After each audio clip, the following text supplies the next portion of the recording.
बिस्मिल्लाहिर्रहमानिर्रहीम। Dear students, अस्सलाम वालेकुम। आज हम डिस्कस करते हैं types of coordination and coordinated action. First of all हम बात करते हैं टाइप्स ऑफ कोऑर्डिनेशन की।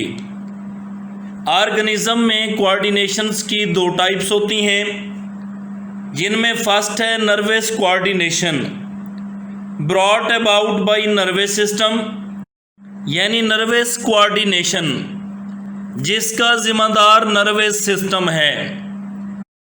और सेकंड है chemical coordinations brought about by endocrine system, यानी केमिकल कोऑर्डिनेशन जिसका जिम्मेदार एंडोक्राइन सिस्टम है। एंडोक्राइन सिस्टम किसे कहते हैं?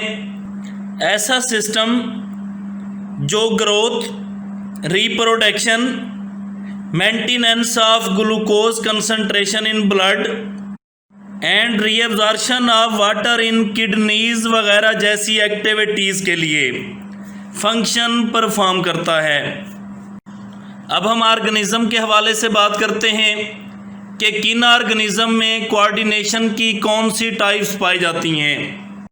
अगर एनिमल्स की बात की जाए तो एनिमल्स की बॉडीज़ में दोनों कोऑर्डिनेशन सिस्टम्स पाए जाते हैं, यानी nervous and chemical coordination systems पाए जाते हैं।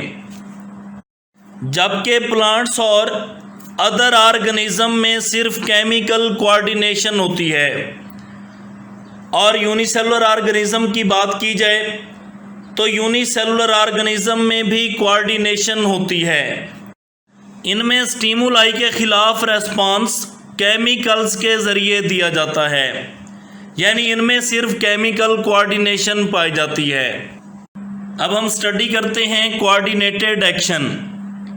कोऑर्डिनेटेड एक्शन के 5 कंपोनेंट्स होते हैं, यानी कोऑर्डिनेटेड एक्शन के 5 अज्जा होते हैं, जिनमें फर्स्ट है stimulus, second receptor, third coordinator, fourth effector and fifth response. इनमें सबसे पहले हम स्टडी करते हैं स्टिमुलाई। जब हम किसी स्नेल को टच करें तो क्या होता है, यानी उनमें किस तरह की मूवमेंट होती है, या फिर सनफ्लावर प्लांट्स के जो फ्लावर होते हैं तो वो सन की तरफ मूव करते हैं। इन सारे प्रोसेस की रीज़न क्या होती है? अब इनमें टच और लाइट वगैरह ऐसे फैक्टर्स हैं जो लिविंग ऑर्गेनिज्म में ख़ास रेस्पॉन्सेस पैदा करते हैं। ऐसे फैक्टर्स को स्टिमुलाई कहते हैं। स्टिमुलाई का सिंगुलर स्टिमुलस होता है। अब हम स्टिमुलस की डेफिनेशन देखते हैं। A stimulus is any change in environment external and internal which can provoke a response in organism, यानी एक स्टिमुलस से मुराद अंदरूनी और बैरूनी माहौल में होने वाली कोई भी ऐसी तब्दीली है जो जानदार में रेस्पॉन्स पैदा कर सके। अब हम स्टिमुलाई की चंद मज़ीद एग्जाम्पल देखते हैं, जिनमें हीट यानी हरारत, कोल्ड सर्दी, प्रेशर दबाव, साउंड वेव्स आवाज़ की लहरें, प्रेजेंस ऑफ केमिकल्स केमिकल्स की मौजूदगी एंड माइक्रोबाइल इन्फेक्शंस, यानी माइक्रो ऑर्गेनिज्म से होने वाले इन्फेक्शंस वगैरह, ये सब स्टिमुलाई की एग्जांपल्स हैं। अब हम स्टडी करते हैं रिसेप्टर्स। बॉडी में ऐसे स्पेशल ऑर्गन, टिश्यूज या फिर सेल्स होते हैं जो स्टिमुलाई को डिटेक्ट करते हैं, यानी जिस्म के मखसूस ऑर्गन्स, टिश्यूज या सेल स्टिमुलाई का पता लगाते हैं। For example sound waves are detected by ears. मिसाल के तौर पर कान आवाज़ की लहरों का, light is detected by eyes, आँखें रोशनी का, chemicals in air are detected by nose, यानी नाक हवा में मौजूद केमिकल्स का पता लगाते हैं। अब हम रिसेप्टर की डेफिनेशन किस तरह से करेंगे। The organs, tissues or cells which are specifically built to detect particular type of stimuli are called receptors, यानी ऐसे ऑर्गन्स, टिश्यूज या सेल्स जो स्टिमुलाई की मखसूस इकसाम को मालूम करने के लिए मखसूस हों, रिसेप्टर्स कहलाते हैं। अब हम स्टडी करते हैं coordinators. These are the organs that receive information from receptors and send message to particular organs for proper action। ये वो ऑर्गन्स हैं जो रिसेप्टर से मालूमात वसूल करते हैं और इनका पैगाम मखसूस ऑर्गन्स को भेज देते हैं ताकि मुनासिब एक्शन लिया जाए। अगर नर्वस कोऑर्डिनेशन और केमिकल कोऑर्डिनेशन के हवाले से बात की जाए तो नर्वस कोऑर्डिनेशन में ब्रेन और स्पाइनल कॉर्ड कोऑर्डिनेटर होते हैं। ये कोऑर्डिनेटर्स न्यूरॉन्स के ज़रिए नर्व इम्पल्सेस की फॉर्म में इंफॉर्मेशन रिसीव भी करते हैं और मैसेज सेंड भी करते हैं, जबकि केमिकल कोऑर्डिनेशंस में बहुत से एंडोक्राइन ग्लैंड्स कोऑर्डिनेटर का रोल प्ले करते हैं।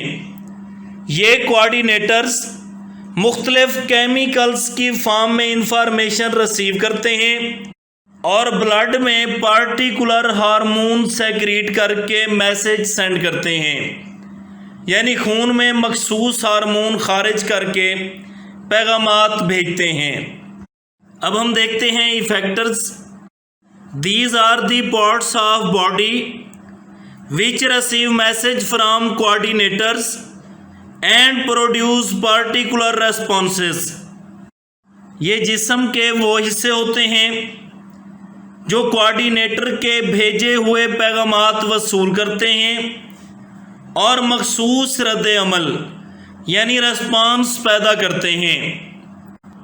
अब अगर इसमें भी नर्वस कोऑर्डिनेशन और केमिकल कोऑर्डिनेशन के हवाले से बात की जाए तो नर्वस कोऑर्डिनेशंस में न्यूरॉन्स कोऑर्डिनेटर से यानी ब्रेन और स्पाइनल कॉर्ड से मैसेज को मसल्स और ग्लैंड्स तक ले जाते हैं जो कि इफेक्टर्स का काम करते हैं, जबकि केमिकल कोऑर्डिनेशंस में स्पेसिफिक हार्मोन्स कोऑर्डिनेटर्स यानी एंडोक्राइन ग्लैंड से मैसेज को स्पेसिफिक टारगेट टिश्यूज तक ले जाते हैं जो कि इफेक्टर्स का काम करते हैं। इसके अलावा कुछ हार्मोन्स के लिए इफेक्टर्स नेफ्रॉन्स होते हैं। इसी तरह बोन्स और लिवर बहुत से हार्मोन्स के लिए इफेक्टर्स का काम करते हैं। अब हम एंड पे देखते हैं response. On receiving the message from coordinators, the effector perform action. This action is called response। यानी कोऑर्डिनेटर से पैगामात मिलने पर इफेक्टर्स अमल करते हैं, इस अमल को रेस्पॉन्स कहते हैं। For example, pulling our hand away from something very hot, बहुत गर्म चीज़ से अपना हाथ वापस खींच लेना, और सनफ्लावर के फ्लावर की लाइट की जानिब मूवमेंट रेस्पॉन्सेस हैं। आमतौर पर नर्वस कोऑर्डिनेशन इमीडिएट और शॉर्ट लिविंग रेस्पॉन्सेस पैदा करती है, यानी फौरी लेकिन मुख्तसर दौरानिया के लिए रेस्पॉन्स पैदा करती है, जबकि केमिकल कोऑर्डिनेशन स्लो और लॉन्ग लिविंग रेस्पॉन्सेस पैदा करती है। यानी केमिकल कोऑर्डिनेशन सुस्त लेकिन तवील दौरानिया के लिए रेस्पॉन्सेस पैदा करती है। ये था आज का हमारा टॉपिक। अल्लाह हाफिज़।